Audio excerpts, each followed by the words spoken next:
తల్లికి వందనంపై వైసీపీ విష ప్రచారం ఆపకపోతే ప్రజల తగిన రీతిలో బుద్ధి చెబుతారని గుంటూరు పశ్చిమ ఎమ్మెల్యే గల్లా మాధవి హెచ్చరించారు.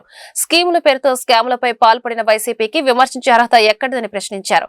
గుంటూరులోని తన కార్యాలయంలో మంగళవారం నిర్వహించిన మీడియా సమావేశంలో ఆమె మాట్లాడారు. ఎన్నికలు ఇచ్చిన హామీలని కూటమి ప్రభుత్వం అమలు చేసి ప్రజల మన్ననలు పొందుతోందని చెప్పారు. గత వైసీపీ ప్రభుత్వ హయాంలో అమ్మ ఒడి పిల్లలందరికీ ఇస్తామని చెప్పి కుటుంబంలో ఒక్కరికే పరిమితం చేశారని గుర్తు చేశారు. చివరి ఏడాది అసలు ఇవ్వనే లేదన్నారు. రాష్ట్రం ఆర్థికంగా ఇబ్బందులు ఉన్న కూటమి ప్రభుత్వం తల్లికి వందనం అమలు చేస్తుందని చెప్పారు. తల్లికి వందనంలో ప్రతి ఒక్క బిడ్డకి ఈరోజు నలుగురు ఉంటే నలుగురు పిల్లలకి కూడా 15,000 రూపాయల చొప్పున ప్రతి ఒక్క పిల్లలకి వేయడం జరిగింది.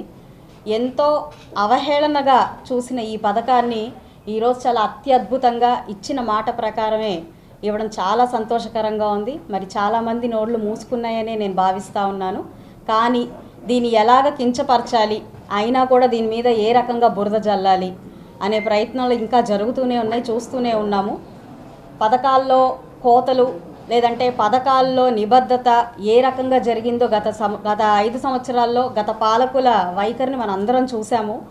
అయితే అదే ధోరణితో అంతకంటే ఎక్కువ ఆలోచించలేని పరిపక్వతతో ఈరోజు ఆ ప్రభుత్వాల యొక్క నాయకులందరూ కూడా విషం జల్లే ప్రయత్నం చేస్తూ ఉన్నారు. ఎంతో ఆనందంగా తల్లిదండ్రులు ఈరోజు ఉన్న పరిస్థితుల్ని దాన్ని గుడ్డిగా గమనించకుండా వీళ్ళు కళ్ళు మూసుకొని విష ప్రచారానికి ముందుకు వెళ్తూ ఉన్నారు. డబ్బులు అనేవి నారా లోకేష్ గారి జోబులోకి వెళ్ళిపోతున్నాయి అని చెప్పి ఈరోజు ఆరోపణలు చేస్తూ ఉన్నారు. చాలా చాలా బాధాకరం ఈ విషయము.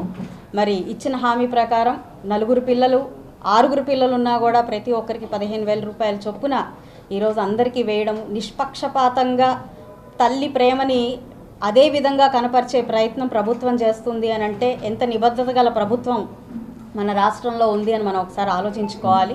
చంద్రబాబు నాయుడు గారి ఆలోచనలు ఎప్పుడు కూడా అభివృద్ధి మీద, సంక్షేమం మీద, అదేవిధంగా ఒక నిజమైన పరిపాలన మీద మాత్రమే ఉంటుంది. చంద్రబాబు నాయుడు గారు అంటేనే ఒక భరోసా. కాబట్టి ప్రజలు ఏ తీర్పు అయితే ఇచ్చారో, ఏదైతే ఆమోదం పలికి ఈరోజు రాష్ట్రంలోకి తెచ్చుకున్నామో దానికి అనుగుణంగానే ప్రతి హామీతో ముందుకు వెళ్తూ ప్రజల యొక్క ఆదరాభిమానాలు విశేషంగా పొందుతూ ముందుకు వెళ్తూ ఉన్నాము. రానున్న కాలంలో కూడా ఎన్డీఏ కూటమి ప్రభుత్వానికే మద్దతు తెలిపేలాగా ఈరోజు పరిపాలన వైఖరిని మేము కనపరుస్తూ ఉన్నాము. చాలా సంతోషంగా ఉంది. మరి ఎక్కడైనా లోటుపాట్లు జరిగినప్పటికీ కూడా వాటన్నిటినీ సరిదిద్దుకుంటూ ఈరోజు ముందుకు వెళ్ళే ప్రయత్నం చేస్తూ ఉన్నాము.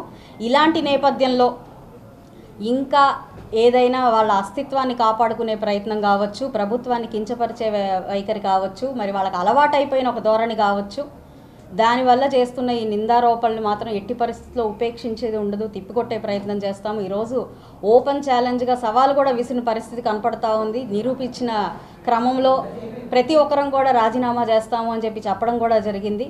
సో ఇలాంటి ధైర్య సాహసాలతో చాలా నిబద్ధతతో ముందుకెళ్తున్న ప్రభుత్వాన్ని ఎవరు వేలువెత్తి చూపించే పరిస్థితిగా మాత్రం ఉండదు అని చెప్పి చెప్తూ ఈ యొక్క సూపర్ 6 భాగంలో ఒక పథకాన్ని ఇంత చక్కగా ముందుకు తీసుకెళ్తున్నందుకు చాలా సంతోషిస్తూ